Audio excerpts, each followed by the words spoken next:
National highway authority ने कौमी शाहराहों और मोटरवेज पर आयद टोल टैक्स में रवां बरस दूसरी बार इजाफा कर दिया। टोल टैक्स में इजाफा 1 अप्रैल से नाफिजुल अमल होगा। नोटिफिकेशन जारी कर दिया गया। इस्लामाबाद से रिपोर्ट। कौमी शाहराहों और मोटरवेज पर आयद टोल टैक्स में रवां बरस दूसरी बार इजाफा। नेशनल हाईवे अथॉरिटी ने 1 अप्रैल से टोल टैक्स में इजाफे का नोटिफिकेशन जारी कर दिया।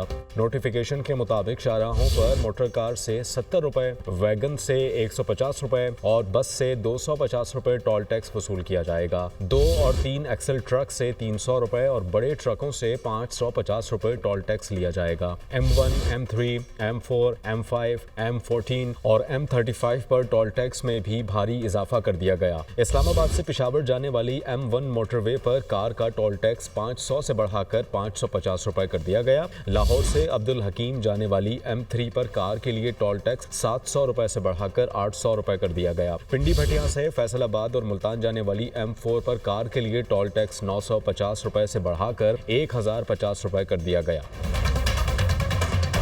मुल्तान से सक्खर जाने वाली M5 पर कार का टोल टैक्स 1100 रुपए से बढ़ाकर 1200 रुपए। DI खान तहकला मोटरवे M14 पर मोटर कार का टोल टैक्स 600 रुपए बढ़ाकर 650 रुपए कर दिया गया है। हसन अब्दाल हवेलियां मानसहरा M35 पर मोटर कार का टोल टैक्स 250 रुपए से बढ़ाकर 300 रुपए मुकर्रर कर दिया गया है। इसी तरह M1, M3, M4, M5, M14 और M35 मोटरवे पर बड़ी गाड़ियों का टोल टैक्स 850 से लेकर 5750 रुपए तक कर दिया गया।